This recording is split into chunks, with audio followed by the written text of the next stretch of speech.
Friends, അപ്പം നമ്മളിന്ന് ഉടുപ്പി ശ്രീകൃഷ്ണ ക്ഷേത്രത്തെക്കുറിച്ചാണ് പറയാൻ പോകുന്നത് കേട്ടോ. കർണാടകയിലെ ഉടുപ്പിയിലുള്ള ഒരു ഹൈന്ദവ ആരാധന കേന്ദ്രമാണ് ഉടുപ്പി ശ്രീകൃഷ്ണ മഠം.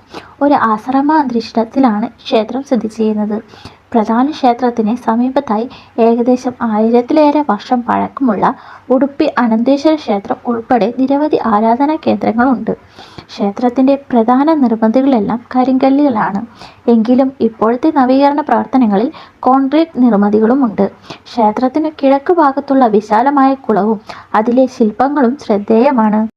ഈ ക്ഷേത്രം പ്രദർശിപ്പിച്ചിരിക്കുന്ന വിവിധ കഥകൾ, ആചാരങ്ങൾ, വാസ്തുവിധികൾ എന്നിവയ്ക്കായി നിരവധി ഭക്തർ ഇവിടെ എത്തുന്നു. 13-ാം നൂറ്റാണ്ടിൽ ശ്രീ മധ്വാചാര്യരാണ് ഉടുപ്പി ശ്രീകൃഷ്ണ ക്ഷേത്രവും മഠവും സ്ഥാപിച്ചതെന്ന് പറയപ്പെടുന്നു.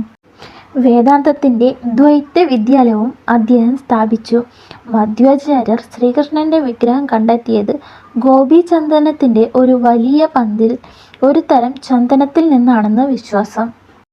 ശ്രീ മധ്വാചാര്യരുടെ തന്ത്രസാര സംഗ്രഹയിൽ പറഞ്ഞിരിക്കുന്നത് പോലെ വിഗ്രഹം പശ്ചിമ അഭിമുഖമായി പ്രതിഷ്ഠിച്ചിരിക്കുന്നു, അതായത് പടിഞ്ഞാറ് അഭിമുഖമായി.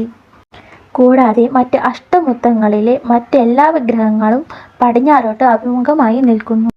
ഓരോ 2 വർഷം കൂടുമ്പോഴും നടക്കുന്ന പര്യായ ആഘോഷത്തിൽ ക്ഷേത്രഭരണം അടുത്ത മഠം അധികാരികൾ ഏൽക്കുന്നു.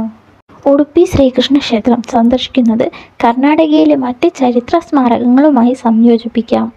ഉടുപ്പിക്ക് ഏറ്റവും അടുത്തുള്ള റെയിൽവേ സ്റ്റേഷനും വിമാനത്താവളവും മംഗലാപുരമാണ്. ഉടുപ്പി ക്ഷേത്രവുമായി ബന്ധപ്പെട്ട വിവരങ്ങൾ നിങ്ങൾക്ക് ഇഷ്ടമായെന്ന് കരുതുന്നു.